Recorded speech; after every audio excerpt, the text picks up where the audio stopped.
각자 분주한 삶의 현장 속에서 굴하지 않고 시간과 장소를 이렇게 만들어서 예배의 자리에 나오신 여러분들을 주의 이름으로 축복합니다. 이 시간 오직 주만 바라보며 주의 부르심과 임재가 있는 예배로 나아가십시다. 먼저 우리가 찬양으로 주를 바라보면서 지난 주간 우리 각자가 살아왔던 삶을 되돌아보고 또 하나님께 감사할 것과 회개할 것들을 또 주께 아뢰면서 우리의 시선을 오직 우리를 부르신 그 주님께만 고정하며 바라보는 시간들 가지겠습니다. 찬양하며 기도하며 오직 주만 바라보겠습니다.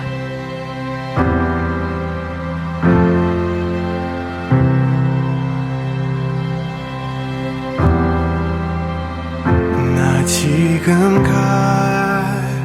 갈보리 보내 나 위해 죽으신 예수 그의 상처 그 손과 팔 나무 위에 내 구세주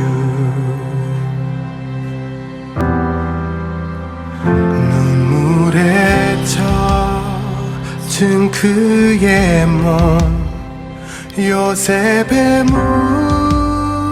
무덤에 누여 큰 돌에 젖은 무덤 홀로 남겨진 메시아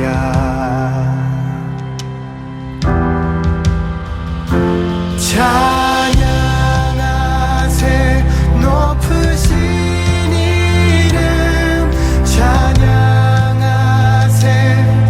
영원토록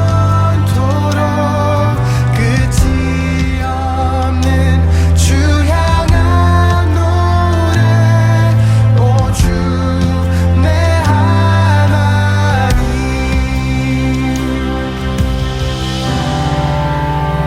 사흘 지난 그 새벽에 부활한 하늘의 아들 죽음은 무릎을 꿇고 정군 천사 주 높이네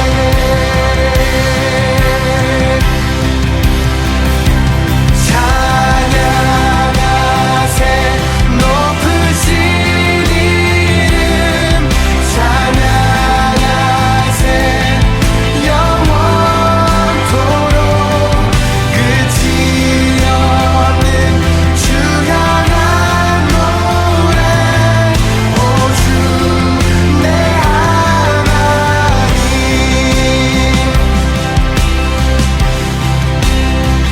어둠 뚫고 빛 가운데 이 너디은 영광의 왕 그와 함께 나 올라가 주 얼굴만 바라보리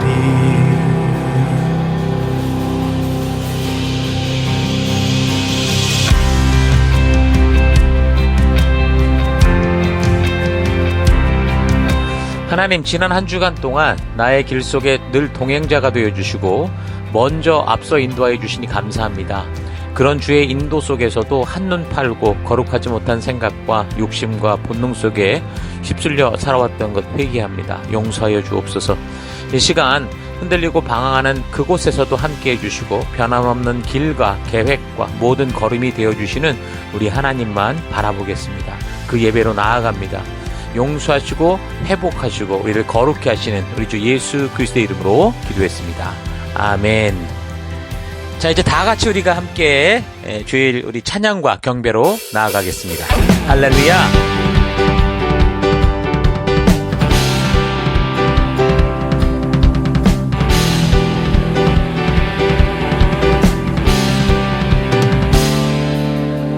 무덤이 이긴 예수 죽으시고 다시 사셨네 죄 저주 끊으셨네 예수 승리의 주 할렐루야 예수만 유예 주.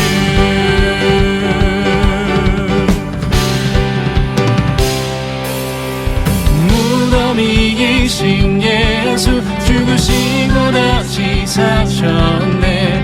죄의 저주 끊으셨네. 예수 승리의 주 할렐루야 예수만 유예 주. 할렐루야 할렐루야 할렐루야 영광의 찬양 주께 할렐루야 할렐루야 할렐루야 할렐루야 영광의 찬양 주께.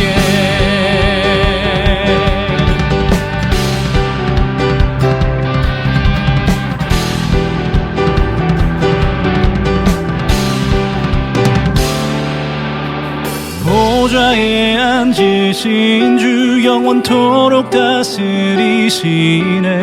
예수 사단 정복하고 사망 권세 무너뜨렸네. 예수만 유예 주. 보좌에 앉으신 주 영원토록 다스리시네. 예수 사단 정복하고 사망 권세 무너뜨렸네. 예수만 유예 주. 할렐루야 할렐루야 할렐루야 할렐루야 영광의 찬양 주께 할렐루야 할렐루야 할렐루야 할렐루야 영광의 찬양 주께 할렐루야 할렐루야 할렐루야 영광의 찬양 주께 할렐루야 할렐루야 할렐루야 할렐루야 영광의 찬양 주께요. 영광의 찬양 주께.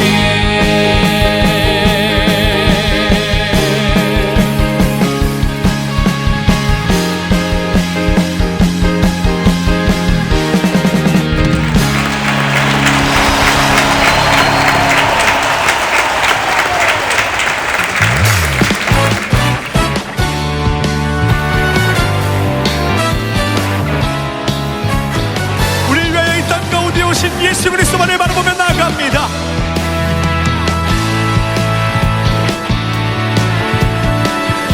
함께 고백하겠습니다. 주 하나님, 주 하나님, 독생자 예수 날 위하여 오시었네. 내 모든 죄 다 사하시고 죽음에서 부활하신 나의 구세주. 살아계신 주님, 살아계신 주 나의 참된 소망 걱정 근심 전혀 없네. 사랑의 주내 갈 길 인도하니 내 모든 삶의 기쁨 늘 충만하네. 주 안에서 거듭난 생명 더으시는 주의 사랑입니다. 참 기쁨과 확신 가지고 예수님의 도우심을 믿으며 살리. 살아계신 주, 살아계신 주 나의 참는 소망 걱정 끝이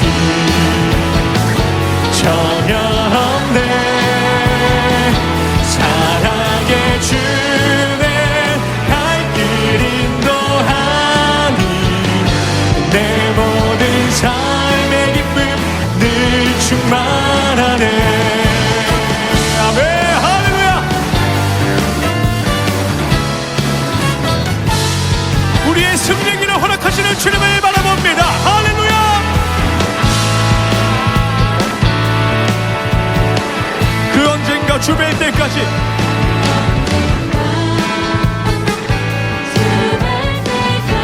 주를 위해 싸울 것입니다. 승리의 길 멀고 험해도 주님께서 나의 앞빛을 펴주시리. 살아계신 주님, 살아계신 주, 나의 참된 소망 번쩍 끝이 전혀 없네. 사랑의 주내 갈 길 인도하니 내 모든 삶의 기쁨 늘 충만하네. 살아계신 주님, 살아계신 주, 나의 참된 소망 걱정 끝이 전혀 없네. 사랑의 주내 갈 길 인도하니 내 모든 삶의 기쁨 늘. 우리 마지막으로 고백합니다. 살아계신 주, 살아계신 주, 나의 참된 소망 걱정 끝이 전혀 없네. 사랑의 주내 갈 길 인도하니 내 모든 삶의 기쁨 늘 충만하네. 사랑의 주, 사랑의 주내 갈 길 인도하니 내 모든 삶의 기쁨 늘 충만하네. 아멘. 할렐루야. 우리 삶의 기쁨이 늘 충만할 것입니다. 아멘. 아멘. 아멘. 아멘.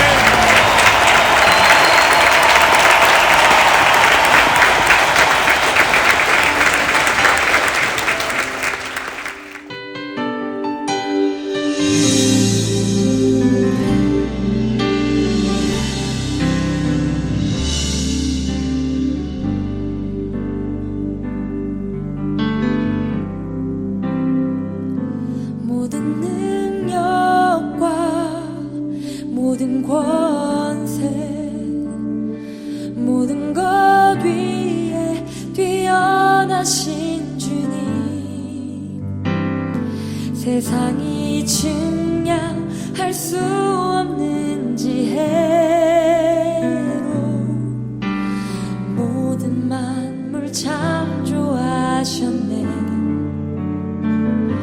모든 나라와 모든 보좌, 이 세상 모든 경이로움보다, 이 세상 모든 값진 보물보다 더욱 귀하신 나의 주님, 십자가 고통당하사 버림받고 외면당하셨네. 짓밟힌 장미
되셨네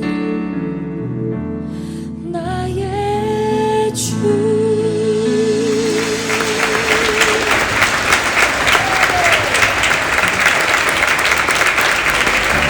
십자가를 질 수 있냐 주가 물어보실 때 질 수 있나 주가 물어보실 때 죽기까지 따르오리 저를 대라 오늘 우리에게 묻고 계십니다. 십자가를 질 수 있나 주가 물어보실 때 죽기까지 죽기까지 따르오리 저들 우리의 심령 주는 우리의 심령 주의 것이니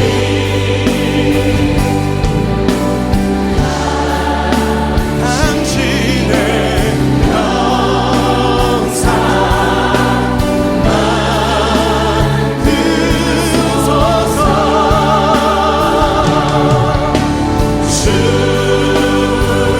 주님도 나랑 살아갈 동안 사랑과 충성 우리 주님의 십자가를 바라보며 함께 기도합시다.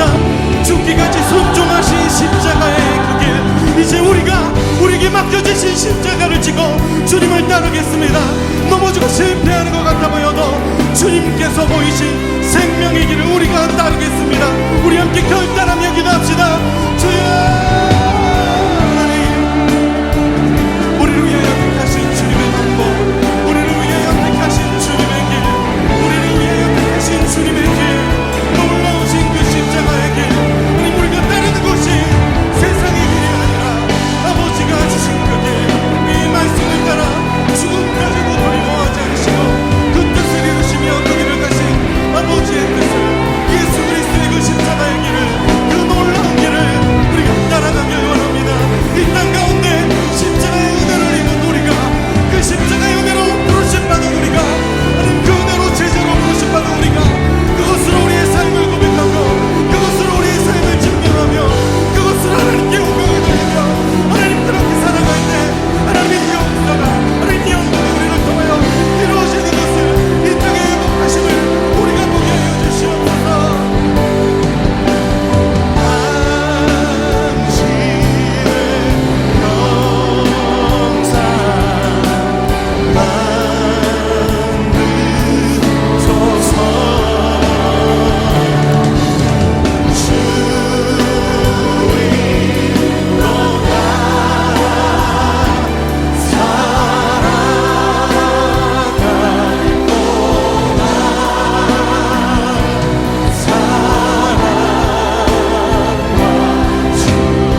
우리가 주님 앞에 우리의 삶을 맡겨드리길 원합니다. 하나님, 우리가 주님의 걸어가신 그 십자가의 길을 따르길 원합니다. 주님, 우리의 삶을 인도하여 주시옵소서. 하나님, 우리의 삶을 통하여 주님 영광 받아 주시옵소서.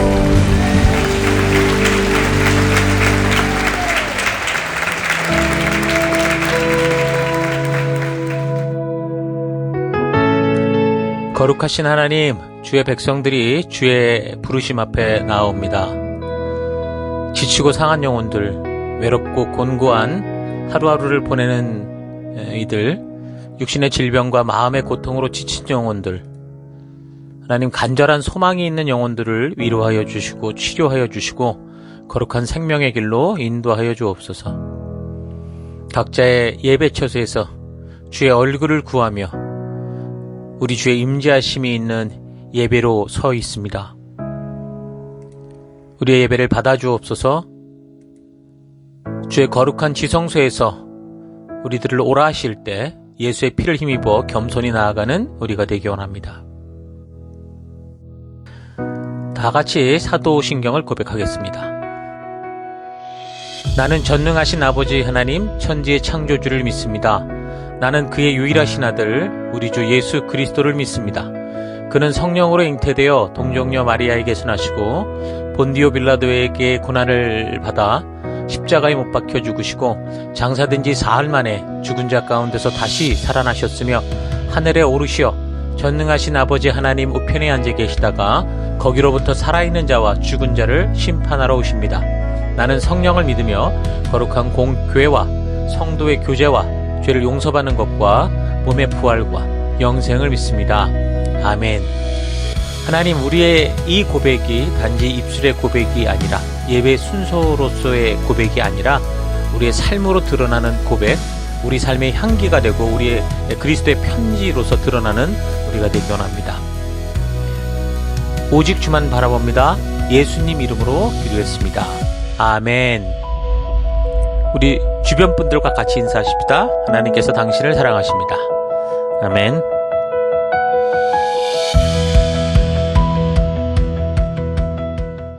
예, 우리 또 4월 첫 주, 4월 5일 또 하나님 말씀 함께 살펴가도록 하겠습니다. 저희 교회는 현재 연대기적 성경 강해를 시작했는데요. 6차로. 오늘 창세기 이제 두 번째 시간, 창세기의 서러운 또 두 번째 모임 함께 가지고자 합니다. 창세기의 숲을 보기 두 번째, 창세기의 숲을 보기 두 번째 함께 살펴가도록 하겠습니다. 오늘 본문에 해당되는 창세기 1장 1절에서 5절까지 봉독해 드리겠습니다. 태초에 하나님이 천지를 창조하시니라. 땅이 혼돈하고 공허하며 흑암이 깊음 위에 있고 하나님의 영은 수면 위에 운행하시니라.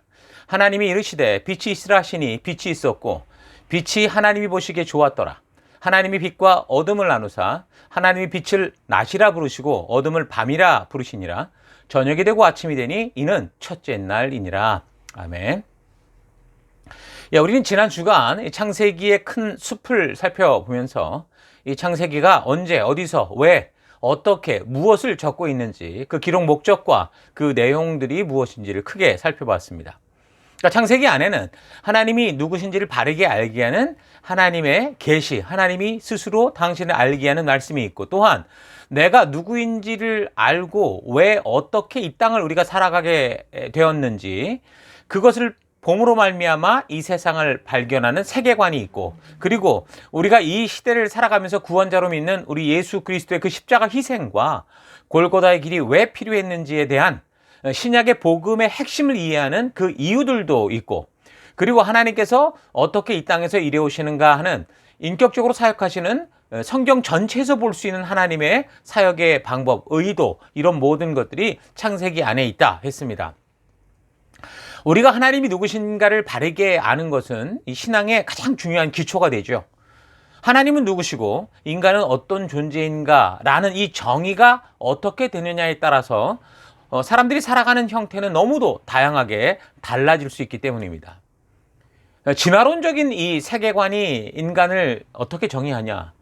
인간은 그저 하나의 동물일 뿐이다 라고 이렇게 정의를 한다면, 이 세상은 원시적인 형태든 아니면 지금처럼 아주 발달된 사회를 살아가는 형태이든 간에 결국 강자가 약자를 잡아먹는 이 정글의 법칙, 그러니까 생존하는 자들만이 살아남는다. 그러니까 적자 생존의 그런 세상이 된다라는 겁니다. 이런 진화론적 기계적 세계관에 따르면 인간의 존엄성은 절대로 인정받지 못하고 결국 강한 자만 살아남는 약육강식의 세계가 되어서 권세와 부를 가진 몇몇 소수들이 사는 세상이 정당하게 될 뿐이라는 거죠. 그러니까 사람이 사람으로 그 존엄성을 인정받을 수 있는 이 유일한 이 세계관은 이 창세기 하나님의 말씀 이 안에만 있을 뿐입니다. 모든 세상 만민의 평등과 인권의 그 근거가 오직 하나님께서 인간을 창조하실 때 하나님을 닮은 그 형상, 그런 존재로 만드셨고 그런 가치를 부여하신 그 존엄성 때문이라는 이 창세기의 이 창조의 사건 속에서만 분명히 이 사실을 우리가 알 수 있다는 거죠.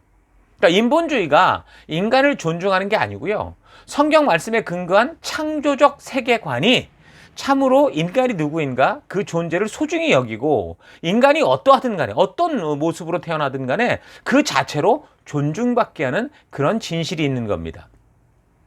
성도들이 대부분 교회를 다니다 보면 자신은 성경적 이 창조 세계관을 가지고 있다라고 생각하는 경우가 많은데 우리가 자라면서요 이제 공공교육을 받기 위해서 초등학교부터 꾸준히 자라서 고등학교 교육까지만 마쳤다고 한다면 사실은 이미 세상적 가치와 혼합된 세계관을 가지고 있는 경우가 대부분일 겁니다. 특별히 성경과 역사를 바르게 살피고 고민하고 말씀을 통해 진정으로 이 사실을 바르게 분별하고 거듭나지 않았다면 이 세상의 교육을 통해 받은 그 세계관을 그대로 수용하고 살아가게 되는 경우가 많죠. 그렇지 않으면 성경적 세계관과 세계의 이 세속의 세계관이 섞여서 온전히 하나님이 말씀하시는 것을 가지고 자기 마음대로 해석하는 그 기형적인 세계관을 가지고 살아가고 있을 가능성이 많습니다. 교회는 다니고 있는데 성경적 세계관도 아닌 세상적 세계관도 아닌 그러니까 이상한 세계관을 가지고 살아가고 있다는 거죠. 그래서 성경을 바르게 분별하고 살피지 않는 건 이게 참 심각한 일입니다. 그러니까 학교 교육이 일부러 세속적인 사람을 만들려는 게 목적이 아니겠지만 학교는 절대적으로 어떤 사실에 대한 것을 가르치는 것이다라고 생각해서는 안 된다는 걸 기억해야 됩니다. 우리가 생각하는 것처럼 학교 교육은 결코 가치 중립적이지 않습니다. 그러니까 학생으로서 세상을 보는 눈을 배우는 아주 중요한 시기에 이 시대 학교 교육은 세속적 인본주의의 가치를 둔 세속적 세계관, 그러니까 200년 가까이 가설이 증명되지도 않은 진화론의 근거를 둔 그런 세계관을 가르치고 있죠. 물론 학교에서는 공개적으로 하나님을 믿지 말라고 한다거나 또 예수님을 믿는 학생들을 집단적으로 비판하는 그런 일들은 거의 없지만 아이들이 배우는 모든 교육의 뿌리에는 이미 그 하나님을 부정하는 세속적 인본주의의 뿌리를 둔 그런 교육들이라는 겁니다. 또한 현재 온 세계가 순식간에 거의 하나로 묶여져가는 이 통신과 미디어 역시 세속적 인본주의를 아주 강하게 전하는 무서운 통로가 되고 있죠. 미디어의 중독성이 심각한 문제로 대두되고 있는데 미디어를 통해 전해지는 메시지는 대부분 기독교 신앙이나 성경적 가치와는 거리가 멀고요. 더 나아가서 적대적인 경우가 많습니다. 또한 모든 것에서 좀 스피드한 이런 시대를 살아가면서 새롭게 알게 되는 것이 이게 진실인지 아닌지 분별하기도 전에 너무나 많은 검증되지 않은 그런 내용들이 쉴 새 없이 쏟아져 들어오고 있어서 우리가 접하는 것을 기독교적인 세계관으로 분별하고 바르게 활용할 수 있는 것은 더더욱 쉽지 않은 형태죠. 그러니까 이 시대를 살아가는 유소년과 청소년들은 교육에서부터 공기처럼 다가오는 수많은 미디어의 세속적인 인본주의의 영향력을 받으면서 자신도 모르게 하나님을 대적하는 세계관이 형성되어 가고 있다는 겁니다. 그러니까 우리 아이들이 하루 종일 스마트폰을 들여다보면서 영상을 보고 게임을 하며 생기는 세계관이 결코 성경적이지 않고 재미를 추구한다고 해도 결국 세속적 세계관에 물들게 하고 맙니다. 그래서 점점 더 아이들이 이 성경을 가까이 하지 못하고 있고 일부러 교육을 하지 않아도 세상을 쉽게 닮아가면서 세속적 가치를 따라 살아가는 그런 현장이 오늘 우리의 현실이죠. 아무리 부모가 성경의 중요성을 강조하고 교육하려고 해도 우리 아이들의 삶을 보면 하루에 80% 이상을 보내는 그들의 세상 속에서 끊임없이 유행과 문화라는 명목으로 세속의 가치, 다시 말해서 자신의 생각과 욕심과 탐욕을 따라 살아야 한다는 그런 메시지가 홍수처럼 쏟아져 들어오고 있는 겁니다. 그래서 우리는 부지런히 성경을 통해서 성경적 가치관을 가질 수 있도록 우리가 힘써서 함께 읽고 묵상해야 되고 연구해야 되고 또한 배운 것들을 가르치는 일들을 부지런히 해야 되는 겁니다. 특별히 하나님께서 직접 계시로 말씀해 주시는 이 창세기를 통해서 분명한 성경적이고 창조론에 근거한 눈으로 모든 현상을 분별할 수 있는 이 세계관을 가지고 이 온 우주와 모든 인류가 존재하게 된 이 시작에 대해서 그리고 삶의 이유에 대해서 그 마지막에 대해서 바르고 온전히 분별하고 알아야 되는 겁니다. 그래서 우리가 이렇게 성경을 역사적으로 좀 살펴가는 이런 과정을 통해서 그래서 여러분들이 성경적 세계관을 바르고 온전하게 배우고 알아가면서 말씀을 통해 온전히 하나님에 대해서 습득하는 하나님과 깊이 만나는 그런 시간들이 될 수 있기를 바랍니다. 예, 그런 창세기의 중요성이 있는데 그래서 창세기 이제 안으로 들어가서 그 크게 구조를 좀 나누어 보면 크게는 1장에서 11장 그리고 이제 12장에서 50장 이렇게 두 부분으로 나뉘어질 수 있습니다. 첫째 1장부터 11장까지의 내용은 원역사라고 보통 그렇게 부릅니다. 원역사란 창조, 타락, 홍수 심판, 민족의 기원 이렇게 네 가지 주제로 되어 있죠. 인간과 세상이 창조되고 난 후 급속히 타락한 다음에 죽음의 땅으로 쫓겨난 인간들이 스스로 돌이킬 수 없을 만큼 벌인 이 죄악으로 인한 홍수 심판을 받게 됐고 그리고 그 이후에 구원받은 노아와 그 가족들을 통해 점점 인류가 다시 번성하기 시작할 때 아마 홍수 사건으로부터 불과 한 100여 년, 200여 년 정도가 지났을 때쯤 바벨탑을 쌓으며 하나님을 대적하고 자신들이 원하는 우상을 만들어서 에덴 동산에서처럼 사탄과 같이 교만해지려는 그 사건, 바벨탑 사건으로 인해서 온 인류가 온 세계 곳곳으로 흩어지는 민족 분산의 이야기가 이제 원역사의 내용입니다.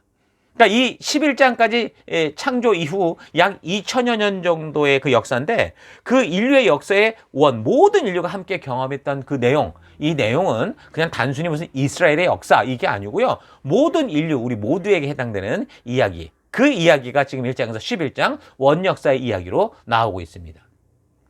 자, 둘째는 12장부터 50장까지인데 아브라함의 이 믿음으로 착하는 그 이스라엘 민족의 역사부터 이집트 이주 이후에 이제 요셉이 죽는 그 역사까지 보여주게 되죠.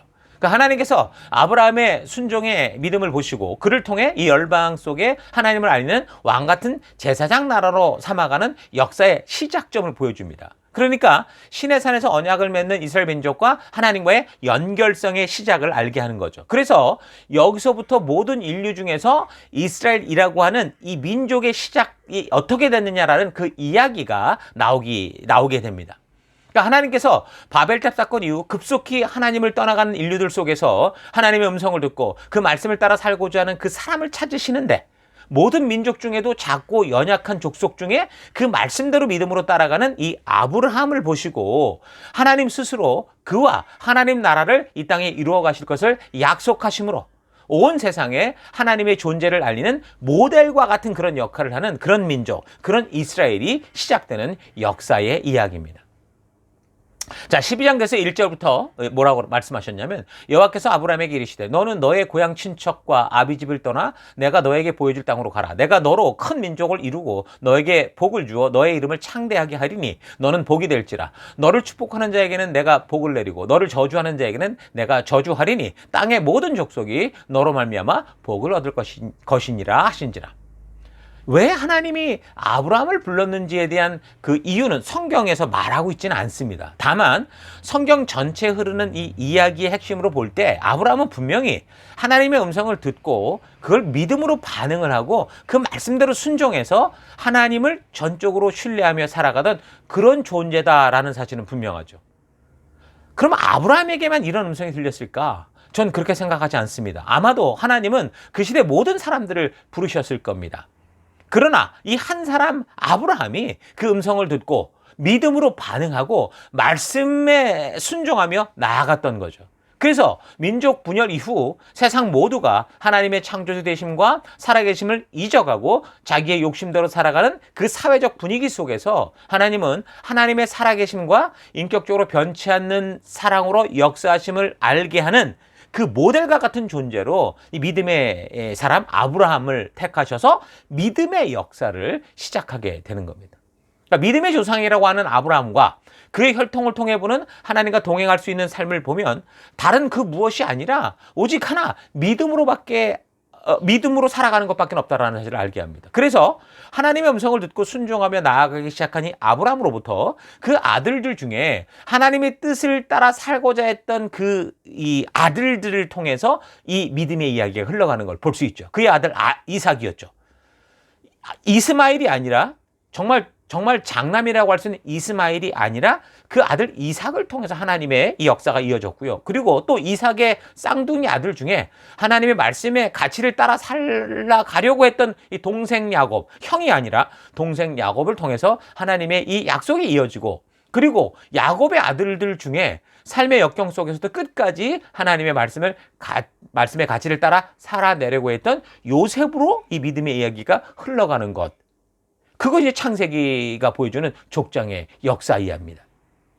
창세기에서 보여주는 족장들의 역사는 다른 이야기가 아니라 믿음으로 살아가는 역사, 하나님과 어떻게 믿음의 나라를 이루어가는 것을 보여주고 있죠. 단지 이스라엘이라고 하는 어떤 한 나라의 역사, 그런 이야기를 하는 게 아니고요. 하나님은 하나님 나라를 어떻게 이루어 가시는가, 이건 혈통도 아니고 실력도 아니고 능력도 아닌 오직 믿음으로 살아가는 사람을 통해 하나님 나라를 이루어 가신다고 하는 그 분명한 하나님의 나라, 믿음의 나라를 보여주고 있습니다. 그래서 결국 그 믿음으로 살아가는 삶의 구체적인 가치를 기록으로 알게 한 이 시내산 언약의 이 역사에 이르기까지 이 히브리 민족 중에 아브라함으로 시작된 이 족속들이 어떻게 하나님과 계속적인 관계가 끊어지지 않고 이곳까지 이어져 올 수 있었는가, 그것을 보여주는 겁니다. 우리는 보통 로마서를 통해서 믿음을 알고 믿음의 정의를 찾는데, 그 로마서를 적은 사도 바울은요, 그 믿음의 모델을 어디에 제시하느냐, 로마서 4장을 보면 바로 여기 창세기의 이 아브라함을 소개하면서 믿음의 삶에 대해서 증거하는 걸 볼 수 있습니다. 자, 그러니까 우리가 창세기를 보면 믿음이 어떤 것인지를 분명하게 그리고 확실하게 알게 되는 거죠. 하나님의 나라가 믿음으로 이루어지는 나라라는 걸 알게 되는 겁니다. 로마서는 믿음에 대해서 교리적으로 설명하느라고 좀 어려울 수 있다고 본다면, 오히려 로마서가 지금 모델로 제시하는 믿음의 모델인 아브라함의 삶은 교리로 설명하지는 않지만 그의 역사적인 그 삶의 흔적을 통해서 하나님을 믿는 믿음의 삶이 무엇인지를 너무도 분명하고 선명하게 보여주기 때문입니다. 그러니까 창세기를 잘 보면 믿음의 삶이 하나님의 백성된 자들의 삶인 것, 하나님과 동행할 수 있는 삶인 것, 하나님이 약속하신 영원한 나라 가운데 나아갈 수 있는 그런 삶이라는 걸 분명하게 보여줍니다. 그러니까 창세기의 이야기는 아브라함, 이삭, 야곱, 그 후에 요셉의 훌륭한 활약상으로 마무리되지만, 그러나 계속되는 믿음의 혈통이 어디로 가냐면 요셉의 후손이 아니고요, 유다의 후손으로 이어지는 걸 볼 수 있습니다. 그러니까 창세기에 나오는 족장사의 이야기는 이스라엘이라는 한 나라의 역사가 아니고 하나님이 이루어 가시는 이 땅에 만드신 하나님의 나라가 믿음의 나라라는 것을 분명하게 보여주고 있는 흐름인 거죠. 그러니까 성경은 처음부터 종교가 아니라 믿음의 이야기를 하고 있는 겁니다. 그래서 창세기에 등장하는 많은 인물들 중에 하나님이 함께 동행하시는 그런 대표적인 인물들을 보면 결국 하나님의 말씀대로 믿는 믿음으로 살아간 사람들이다라는 걸 분명하게 알 수 있습니다. 그런데 그럼에도 불구하고 역사가 복잡하게 이렇게 흘러가게 된 이유는 뭐냐? 그렇게 믿음으로 살아간 사람들이 어느 순간 하나님의 말씀대로 살지 않고 자기 생각대로 인간적인 방법을 따라 선택하고 살아갈 때 그 선택으로 말미암아 아주 복잡하고 해결할 수 없는 그런 역사가, 그런 이 미래들이 막 벌어지는 걸 볼 수 있는 거죠. 예를 들어서 아브라함 같은 경우도 갈대아 우르, 그 우상의 텃밭에서 하나님의 부르심을 따라 하나님이 인도하시는 땅 그 가나안으로 와서 그곳에서 믿음으로 정착하기 시작했는데, 하나님이 그런 아브라함의 믿음을 보시고 그를 통해 크고 영원한 믿음의 나라를 세우시겠다고 하셨단 말입니다. 그런데 그 나라는 그 한 사람 아브라함을 왕으로 세워놓고 아브라함의 혈통으로 만드는 거대한 나라를 말하는 게 아니었어요. 오히려 믿음으로 살아가는 사람들로 말미암아 이루어지는 그런 나라를 말하는 거였거든요. 그런데 아브라함이 그 약속을 믿고 기다리다가 점점 나이가 많아져서 이제 자칫 자녀를 낳을 수 없는 상황이 될 수 있다라고 판단을 하고 그가 아내 사라와 더불어서 스스로 그런 나라, 그런 혈통을 만들려고 인간적인 방법으로 자녀를 낳게 되는데 그래서 낳은 아브라함의 첫 아들이 바로 이스마엘이었던 겁니다. 그러나 하나님은 인간적인 방법으로 살아가는 이 이스마엘이 아니고요. 믿음으로 살아가는 그의 아들 이삭을 통해서 당신이 이루고자 하는 믿음의 나라, 믿음의 언약을 이루어 가시게 되죠. 그런데 그렇게 아브라함이 인간적인 방법으로 이스마엘을 낳는 역사적인 결과를 보면 지금까지 지금 중동에서 치열하게 벌어지고 있는 이 이스라엘과 팔레스타인의 이 싸움, 이 중동인들의 싸움의 단초가 되고 만 겁니다. 이게 시작이었던 거예요. 이스마엘의 후예들과 이삭의 후예들이 지금 그렇게 다투고 있는 이유는 이 믿음으로 시작한 이 아브라함이 인간적인 방법으로 그 순간 선택했던 그 선택의 결과 때문이라는 거죠. 또한 이삭의 경우도 그렇습니다. 쌍둥이 아들 에서와 야곱 중에 혈통을 따라 이제 장남 에서를 좋아했습니다. 그런데 이 에서는 하나님의 뜻이 아니라 세속의 유행과 문화를 따라 살아가던 사람이었는데 이삭이 이 에서를 편애하게 되면서 그로 인해 결국 아주 복잡한 역사의 흐름을 만들어버리는 그런 이 단초가 되고 말았습니다. 예수님 당시 이스라엘 지역의 왕들이 헤롯 가문이었는데 이 헤롯이 바로 야곱이 아닌 이 에서의 혈통에서 나온 후손들이죠. 그래서 예수님 당시 그들 사회 속에서 벌어지는 유대인과 헤롯 가문 간의 미묘한 이 관계도 여기 창세기를 보면 그 원인이 믿음으로 끝까지 순종하지 못하고 어느 순간 그릇된 일을 막 행할 때 그런 문제로 말미암아 생긴다라는 사실을 알 수 있는 겁니다. 그러니까 오늘 우리가 살아가는 이 시대, 이 현실 속에서 벌어지고 있는 많은 세계의 중요한 분쟁의 원인들을 결국 우리는 어디서 찾을 수 있는 거예요? 창세기를 통해 볼 수 있는 겁니다. 그래서 창세기를 모르면 우리는 오늘 이 세상에서 벌어지고 있는 이런 너무나 복잡한 문제들의 원인도 잘 모르게 되는 거죠. 또한 이 시대에도 문화와 유행을 통해 치열하게 벌어지고 있는 이 영적인 전쟁의 원인도 우리가 모르게 되는 겁니다. 창세기를 통해 에덴 동산에서 그 영적인 세계 속에 사탄이 어떤 짓을 했는지를 모르면 사탄이 역사 속에서 집요하게 사람들의 삶 속에 개입해서 하나님을 대적하는 문화를 만들고 더 나아가 교회 안에서까지 교인들로 하여금 하나님을 오해하게 만들고 어떻게 해서든 하나님의 뜻이 아닌 길로 가게 하려고 교회와 성도가 말씀을 따라 믿음으로 가는 길이 아니라 신비한 현상과 종교의 옷을 입고 종교적 권세를 누리는 그런 우상을 만들어서 곁길로 빠지게 하고 지금까지 교회 속에서 은사주의니 복음주의니 뭐 2단이니 3단이니 하면서 진정한 하나님 말씀대로 가지 못하게 하는 영적인 싸움이 계속되는 이 원인도 바르게 알 수 없게 되는 거죠. 창세기는 너무 중요한 말씀입니다.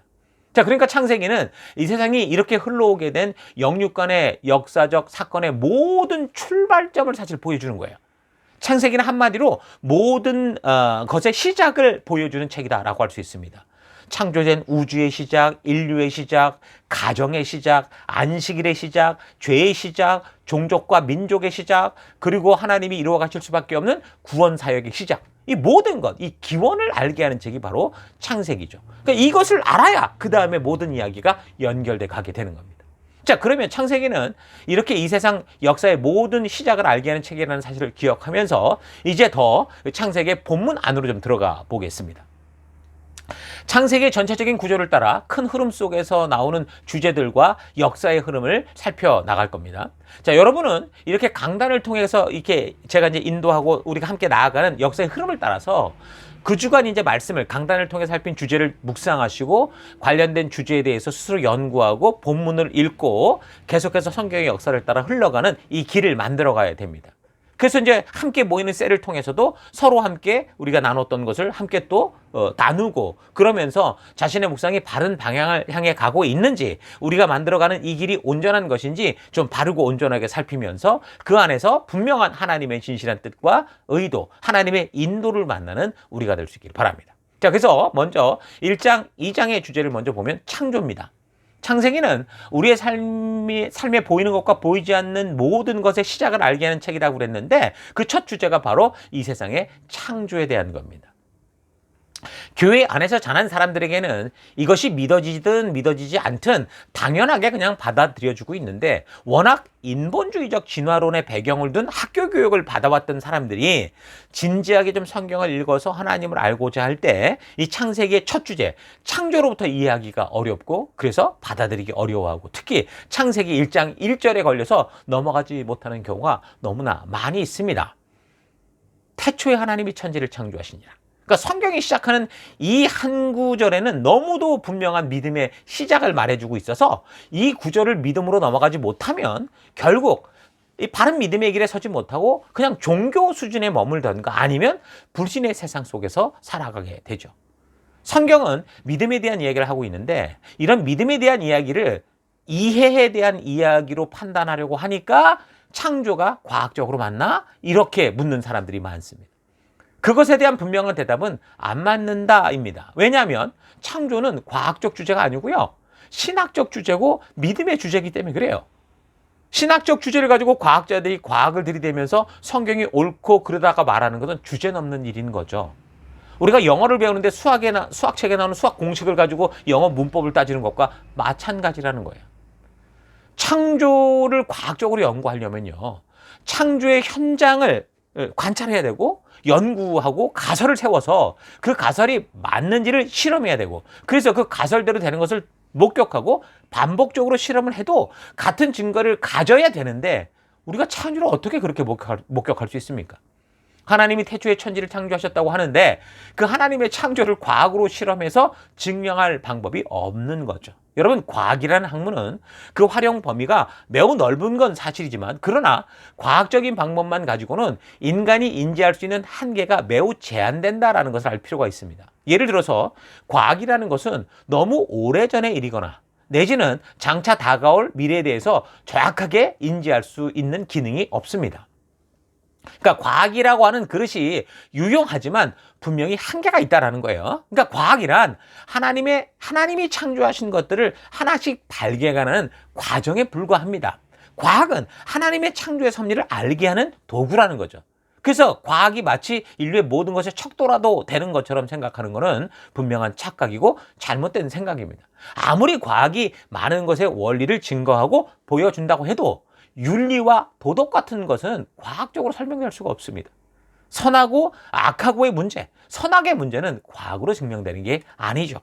자, 그러니까 창세기는 과학 이전에, 이해 이전에 믿음에 대한 이야기를 하고 있는 겁니다.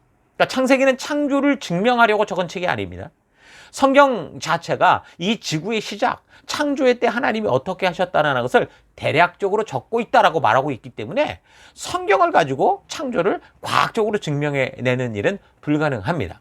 그러나 성경의 기록은 분명한 역사성을 가지고 있기 때문에, 예를 들어 인류 대홍수와 같은 사건은 그 흔적에 대해 과학적으로 어느 정도 조사가 가능합니다.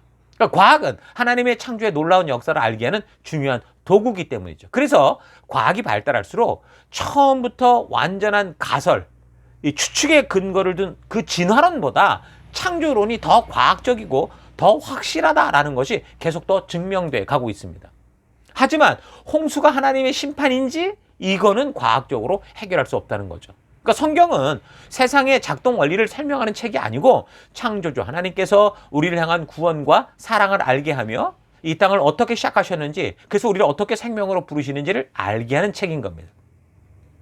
그러니까 과학은 세상이 어떻게 작동하는지 그 물리적, 생물학적 메커니즘을 탐구하는 훌륭한 학문일 수 있어요. 그러나 성경은 어떤 겁니까?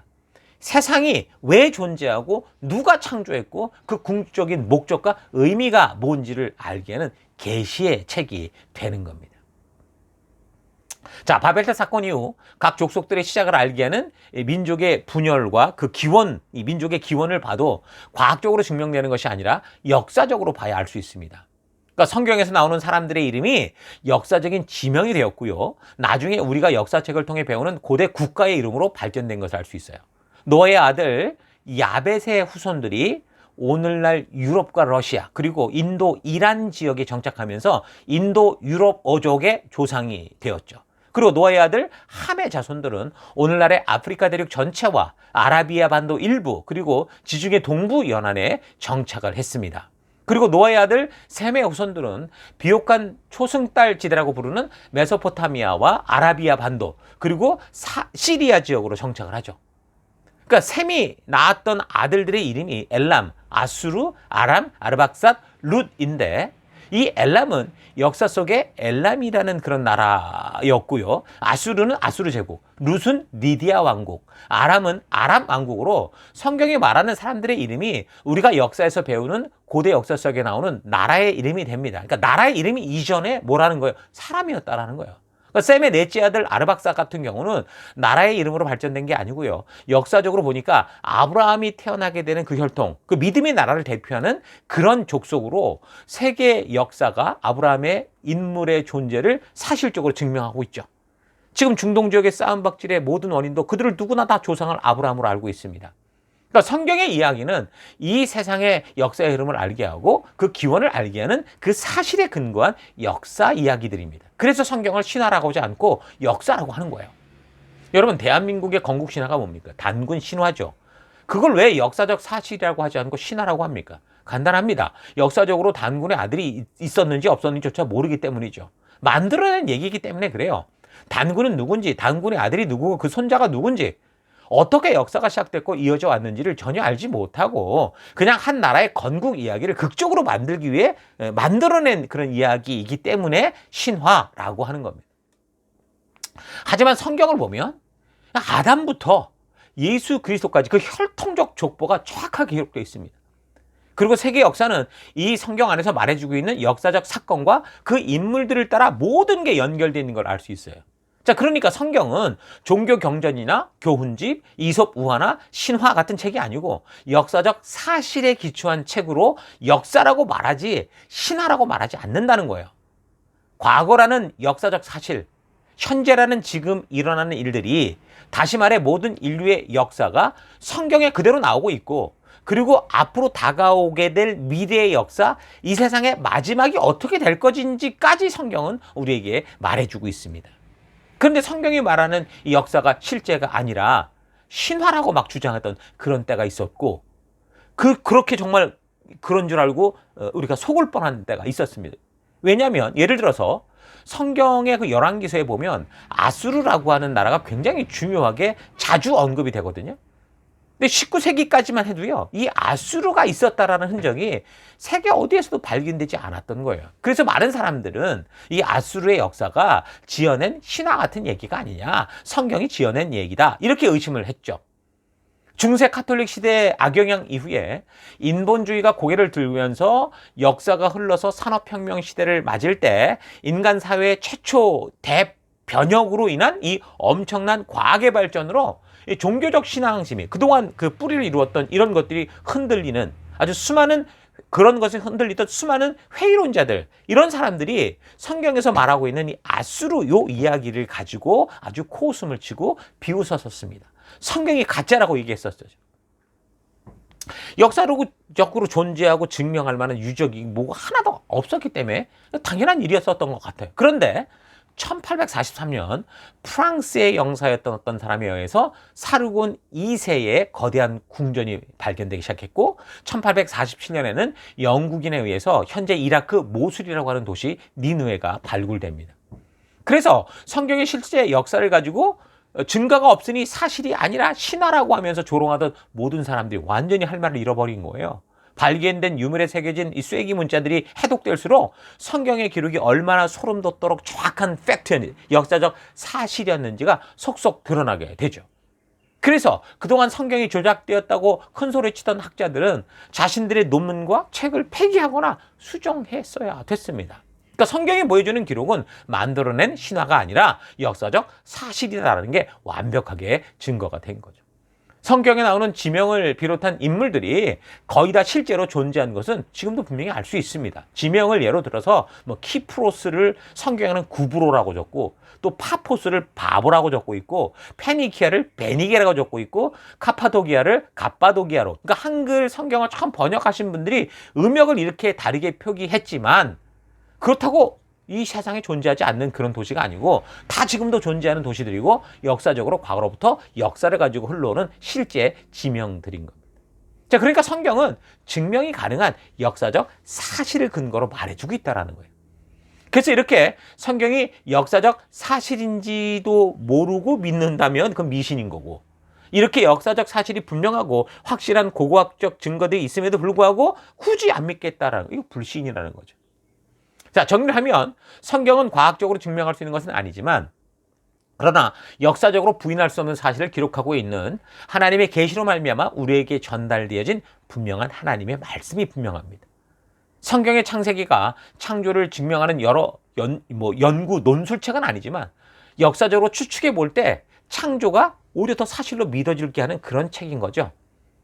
과학이 발달하면서 더 정밀하게 현상들을 파악할 수 있게 된다면 이 창조의 사실이 지금보다 더 과학적으로 확고하게 증명될 것이라고 믿습니다. 그런데 이런 분명한 증거들로 성경의 내용이 사실이라는 것이 증명돼도 사람들의 세계관이 삐뚤어져서 마음이 뒤틀려서 믿지 않으려고 하면 어떤 증거를 제시하고 바른 그 이론을 제시해도 결국 왜곡된 변명과 이유를 찾으면서 고집을 피우고 안 믿겠다는 거죠.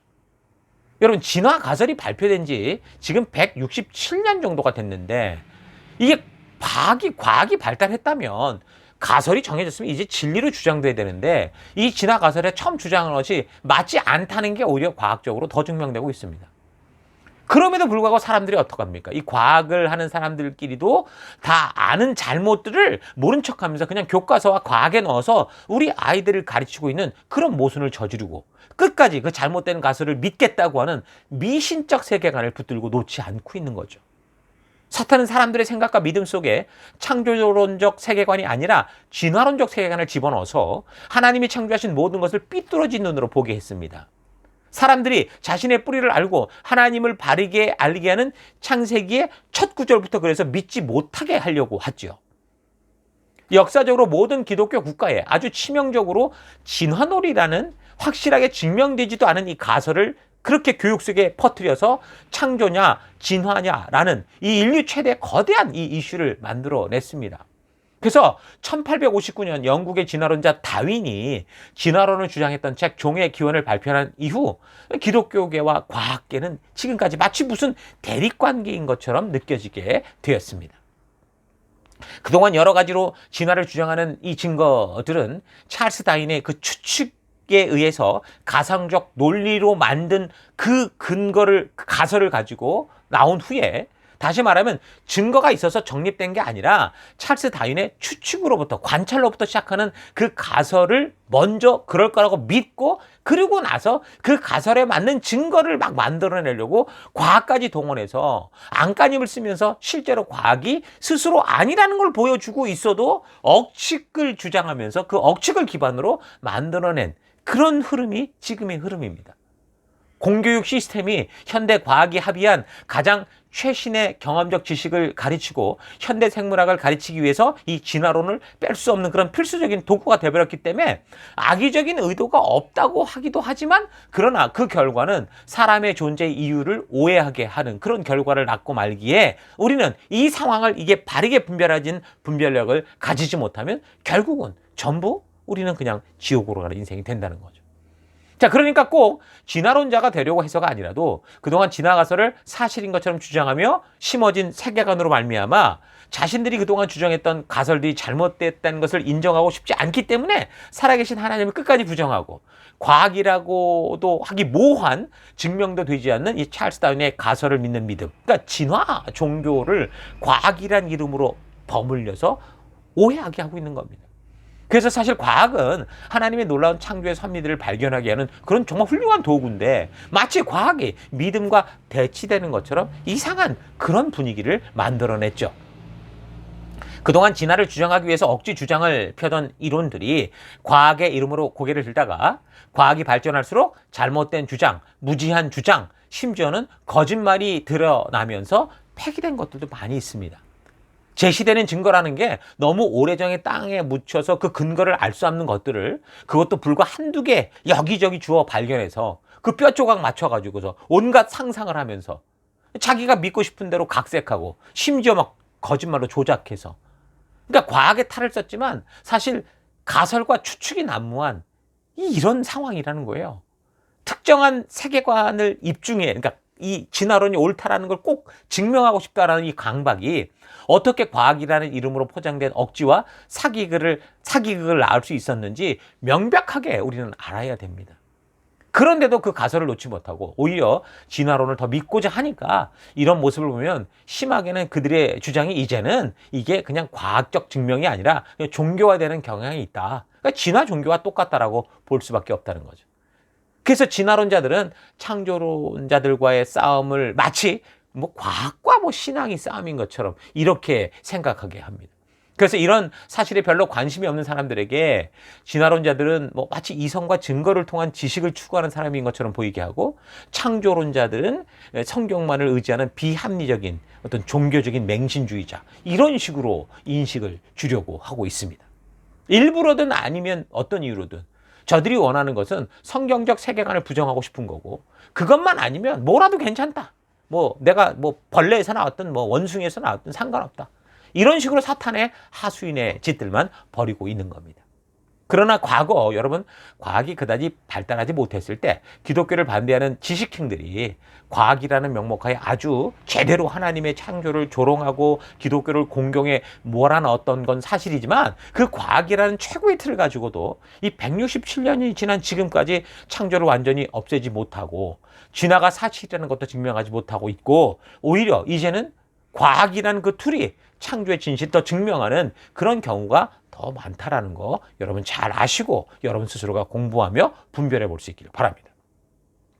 여러분, 사람들은 과학을 맹신하는 경우가 많습니다. 그러나 과학은 신봉의 대상이 아니라 검증과 분별의 도구라는 것을 잊지 마십시오. 과거 줄기세포 관련해서 사회를 떠들썩하게 했던 서울대 출신 어떤 박사의 경우를 비롯해서 역사를 보면 서구 사회 속에서도 너무도 많은 이 고급 사기꾼들이 얼마나 많았는지 모릅니다.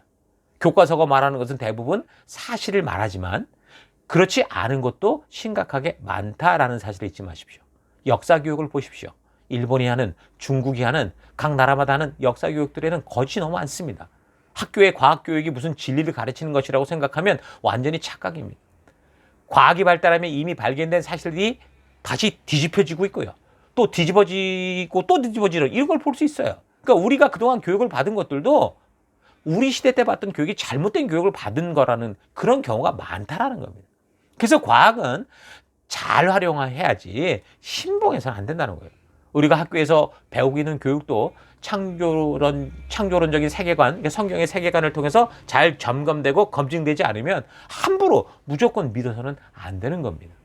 과학과 교육에 대해서 아무 생각 없이 그냥 진리를 말하는 것처럼 맹신하는 거, 이거 위험합니다. 인본주의 교육을 마친 많은 이 현대인들의 종교는 이제 과학이 됐죠. 믿음이 필요한 종교보다 사실을 확인할 수 있다고 생각하는 과학을 더 신뢰하기 때문인데, 그러나 과학 맹신자들이 생각하는 것보다 과학은 절대적이지는 않습니다. 아니, 과학은요, 정말 하나님이 일하시는 것을 솔직하게 증거해내고 보여주고 있는데, 그 과학을 사용하는 일부 과학자들은 그 과학이 말해주는 것을 정말 솔직하게 인정하지도 않고요, 고백하지도 않고요, 자기의 유익과 자기의 그 만족을 위해서 속이고 있다라는 거죠. 그래서 정작 제대로 과학을 하는 정직한 과학자들은 과학을 할수록 인간의 부족함을 만나고 겸손해지게 되고, 그래서 오히려 하나님의 살아계신 창조주들을 더 깊이 만나게 되는 걸 볼 수 있습니다. 자, 오늘 이 창조의 주제와 관련되어서 적어도 여러분들이 그동안 이 과학과 교육을 통해 배운 것들 중에 특별히 성경의 진리를 굳이 부정하고자 하는 것들에 대해서는 많은 그릇된 어거지 주장이 있다라는 거 여러분 먼저 잘 인식하시고 분별해 볼 수 있기를 바랍니다. 자, 그러면 창세기 1장에서 보여주고 있는 창조의 사건을 좀 살펴보면, 창세기가 보여주는 창조의 과정은 만물의 창조로부터 시작해서 마지막 날 인간의 창조로 진행이 됩니다. 창조의 6째 날은 창조의 이 6일, 이 6날을 3일씩 두 부분으로 나눌 수 있는데, 처음 3일 동안은 공간을 먼저 창조하셨고요. 그리고 나머지 3일 동안에는 앞서 창조한 공간들 속에 그와 연관된 것들을 창조하신 것을 볼 수 있습니다. 첫째 날, 온 우주가 혼돈하고 공허했던 그 땅에 빛이 있게, 물질이 있게 하시는데, 바로 그 공간에 넷째 날 해와 달과 별을 창조하셨습니다. 둘째 날에 하늘의 물과 아래의 물을 나누심으로 그 사이에 궁창, 하늘과 바다를 만드셨는데, 그곳에 다섯째 날 물에는 물고기, 하늘에는 새를 창조하셨죠. 자, 셋째 날에 땅이 드러나게 하시고 식물을 창조하셨었는데 바로 그곳에 여섯째 날 동물과 인간을 창조하셨습니다. 그리고 이 모든 일을 마치고 일곱째 되는 날에 안식을 하셨다라고 말하죠.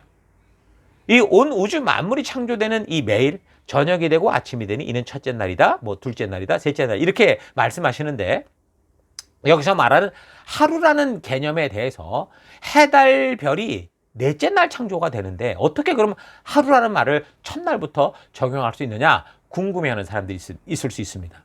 사실 이 하루라는 개념은 잘 생각해 보면 해, 달, 별의 문제가 아니고요. 첫째 날부터 등장하는 땅, 다시 말해서 지구가 한번 자전하는 것을 하루라고 할 수 있기 때문에 사실 해, 달, 별이 창조됐냐 아니냐 이것과는 큰 상관이 없다라는 거 여러분 잘 분별해 보시기 바랍니다. 자, 그래서 넷째 날에 첫째 날 창조하신 그 빛을 당신이 창조하신 세계를 비추는 그런 두 광명체 해와 달로 만드셨고 또 그 밤을 밝히시기 위해서 수많은 별들을 만드셨다라고 하시죠. 자, 그래서 그때부터 계절과 일자와 연한 등 이 절기가 시작되게 된 겁니다. 자, 분명한 것은 저녁이 되고 아침이 된다라는 이 하루가 이 점진적 창조론자들, 그러니까 교회 안에서 무신론적 진화론을 믿고 그런 논리를 믿고 거기에 성경의 이야기를 좀 억지로 꿰맞춰서 좀 자기의 믿음을 좀 이렇게 좀 이해하고 싶어서 말하는 사람들, 참 점진적 창조론자라고 하는데 이런 사람들이 주장하듯이 무슨 긴 시대, 그 하루라는 게 긴 시대를 상징한다거나 하는 식의 해석은 분명히 옳지 않습니다. 여기서의 하루는 분명 밤과 낮 24시간을 말하는 것이다 라고 우리는 믿고 있습니다. 자, 오늘은 여기까지 하는데요. 일주일 창조에 대한 것과 하루라는 개념 그리고 점진적 창조론을 주장하는 것들에 대해서는 매일 묵상의 말씀을 통해 더 제가 자세하게 좀 나눌 수 있는 부분들을 나누어 가도록 하겠습니다. 자, 창조의 주제는 오늘만 나눈 게 아니라 이제 계속해서 몇 주간 더 살펴가게 될 건데 이미 말씀드렸던 것처럼 다음 주와 그 다음 주에는 직접 이 창조과학회에 우리 선교사님이 오셔서 지금 우리가 나누고 있는 창조와 진화에 대한 이런 분명한 우리가 집중해야 되고 알아야 되는 그런 말씀들을 나누어 주게 될 겁니다. 기도로 준비해 주시고 이 한 주간도 들은 말씀을 통해서 이 창조라는 너무도 소중한 주제를 깊이 생각하며 나아가는 한 주가 되기를 바랍니다. 자, 우리 들은 말씀을 가지고 우리 잠시 묵상하며 기도하겠습니다. 함께 기도하십시다. 묵상하십시다. 예, 여러분은 정말 성경적 세계관에 기초를 둔 그런 삶을 살고 있다고 생각하십니까? 하나님이 살아계시고 이 역사의 시작이 되시고 주관자가 되시며 여전히 인격적으로 나를 사랑해 주시고 동행하는 삶을 살고 계심을 여러분 믿습니까? 아니면 나도 모르는 사이에 이 세상의 것들로 충분해지는 그런 일에 하나님을 동원하는 종교에 빠져 있는 건 아닌지 여러분 우리가 다시 한번 이 말씀을 되돌아보면서 깊이 묵상해 보기 바랍니다. 내가 사는 각자 보내받은 삶의 더 곳곳에서 여러 가지로 복잡하고 어려워지고 혼잡해져 갈 때도 그래서 많은 사람들이 각기 생각대로 자기 유행을 따라 흘러간다고 해도 여러분 나는 오직 나를 창조하시고 나를 이곳에 있게 하신 하나님의 그 부르심과 그 뜻을 향해 걸어갈 수 있는 그런 우리가 되기를 바랍니다. 이 창세기의 시작을 통해서 우리가 깊이 한번 되돌아보시고 준비된 마음으로 우리 하나님의 거룩한 백성답게 되는 그런 시간들이 될 것을 결단하십시오. 나는 어떤 삶을 살아왔는가? 또 나는 어떻게 살아갈 것인가?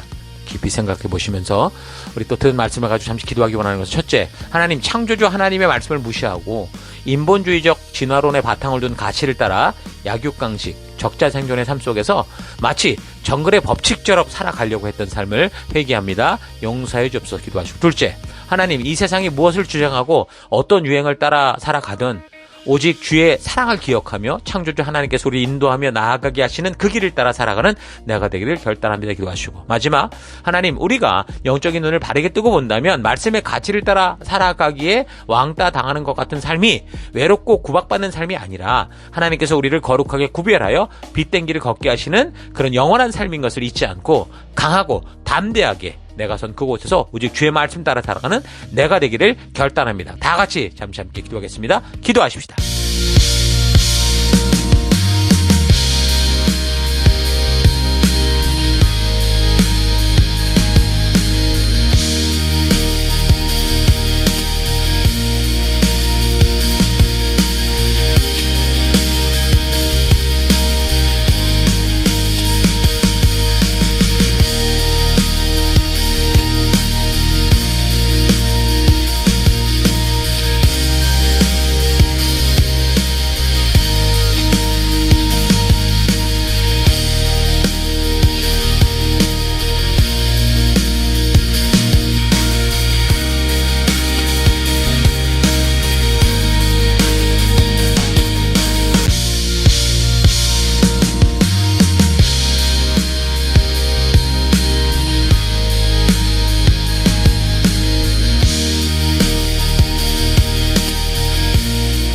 사랑의 하나님, 오늘도 창세기의 귀한 시작의 순간을 듣게 하시고 또 그 안에서 말씀하는 하나님의 의도를 깨닫게 하시니 감사합니다. 하나님 창조주시기에 우리에게 주신 이 귀한 말씀을 하나님 그동안 무시하고 내가 이 과학이라는 명목하에 배워왔던 내 지식을 따라 살아갔던 것, 약육강식 적자생존의 삶 속에서 마치 정글의 법칙과 같은 삶을 살아가려고 했던 이런 삶들을 회개합니다. 용서해 주옵소서. 이 세상이 무엇을 주장하고 어떤 유행을 따라 살아가든 하나님, 나는 나를 창조하신 우리 하나님의 그 창조의 섭리와 그 부르심을 따라 살아가는 내가 될 것을 결단합니다. 그래서 영적인 눈을 바르게 뜨고 하나님, 그래서 이 말씀의 가치를 따라 우리가 이 땅을 살아가게 될 때, 우리가 이 땅에서 왕따를 당하든 어떤 삶을 살아가든 그것은 외롭고 구박받는 삶이 아니라 하나님 우리를 거룩하게 구별하여 빛된 삶을 살게 하는 그 길의 모습이라는 거 잊지 않고 하나님, 진정한 빛된 주의 백성 되어 그 믿음의 길, 빛된 길을 걷는 내가 되기를 결단합니다. 이 창세기의 묵상으로부터 계속되는 하나님 말씀을 통해 하나님의 진정한 살아계심을 만나는 귀한 축복의 시간들로 우리를 이끌어주시고 역사하여 주옵소서. 함께 하심을 감사드리고 예수님 이름으로 기도했습니다. 아멘.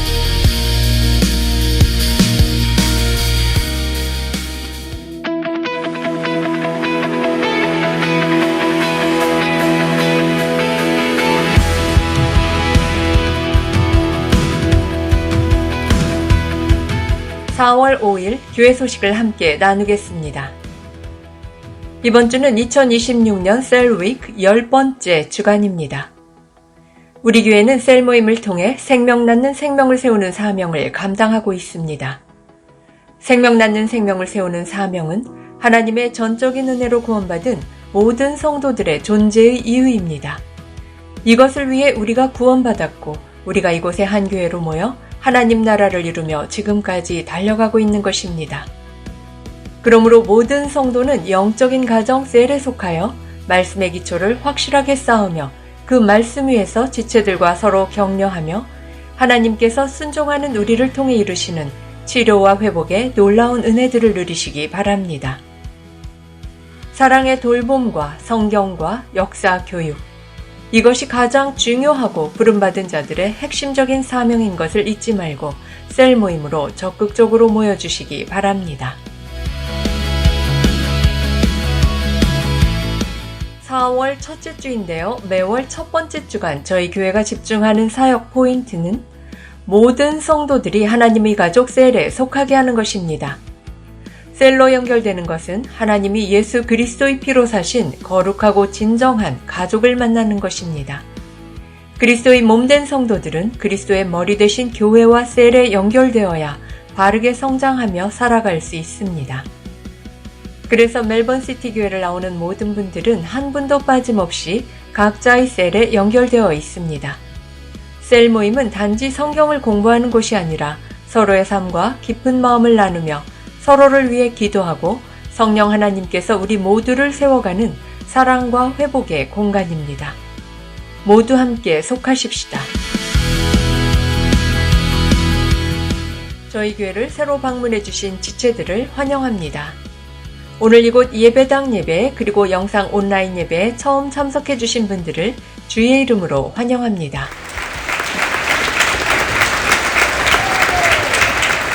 우리를 이곳에 부르시고 함께하게 하신 하나님께 감사하고 그 사랑으로 우리 모두 함께 귀한 교회로 하나 되는 시간들이 되기를 바랍니다. 오늘 예배 후 성도의 교제는 본당 옆 건물 1층 로버트 화이트홀에서 모이게 됩니다. 함께 오셔서 귀한 성도의 교제 가운데 하나님의 은혜와 축복을 경험하실 수 있기 바랍니다. 예배 후 교제는 스캇 교회의 오후 예배가 있어서 4시 50분까지 마치고 모두 함께 교제했던 테이블이나 의자들을 정리하신 후 5시까지 퇴실합니다. 이어지는 교제는 멜번시티 곳곳에서 자유롭게 누리시기 바랍니다. 다음 주일 예배도 계속해서 스캇 처치 예배당에서 예배 드립니다. 우리가 예배를 드리고 있는 멜번시티 CBD 안에 있는 스캇 처치 본당에서 2시에 예배를 드립니다. 미리 예배 시간 5분 전까지 오셔서 거룩하고 귀한 예배, 하나님의 말씀으로 거듭나는 예배 되도록 하십시다.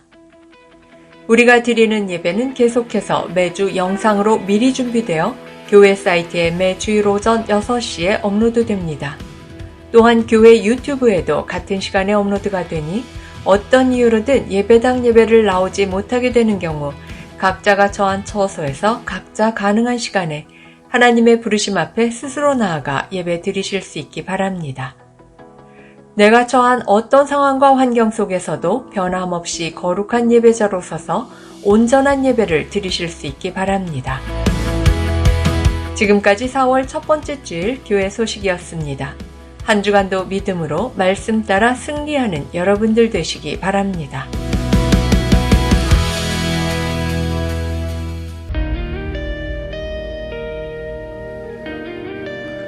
계속해서 함께 우리 교회가 존재하는 목적을 선포하고 축도로 예배를 마치겠습니다. 2026년 사람을 세우는 교회임을 잊지 않고 살아가는 교회 되기. 그 사명을 감당할 때 사랑을 가지고 사명을 이루는 교회 되기. 하나님이 주신 방향을 잃지 않고 열심을 다하는 교회 되기. 사명을 위해 구별하신 열방의 제사장 나라 거룩한 교회 되기. 어떤 상황과 환경 속에서도 하나님의 말씀대로 용기 있게 순종하는 교회 되기. 아멘. 자, 이런 부르심 잊지 마시고 이제 각자 번외를 받은 삶의 더 곳곳으로 돌아가셔서 우리가 처한 그곳에서 그 세상의 풍요와 화려함과 유행에 속하고 따라가는 삶이 아니라 하나님의 그 거룩한 빛을 비추는 귀한 빛된 소금된 하나님의 열방의 제사장다운 거룩한 믿음의 삶 사는 여러분 되시기를 축원합니다. 다 같이 기도하겠습니다. 이제는 우리 주 예수 그리스도의 은혜와 하나님의 그 크신 사랑하심과 성령님의 감화, 감동, 위로, 축복, 충만하심이 오늘 말씀을 통해 우리가 하나님께서 계시로 말씀하여 알게 하신 하나님의 창조의 세계를 모르면 거짓된 가치와 욕심으로 사람을 속이는 존재들에게 속아서 죄와 욕심, 탐욕의 노예로 살다가 죽어가는 존재가 된다라는 걸 알게 되므로 이제 하나님의 말씀을 통해 내가 누구인지를 바르게 알고 이 땅을 살아가야 될 하나님의 주신 사명을 따라 살아갈 것을 결단하는 모든 백성들 머리 위에 이제로부터 영원토록 함께 하실지어다. 아멘.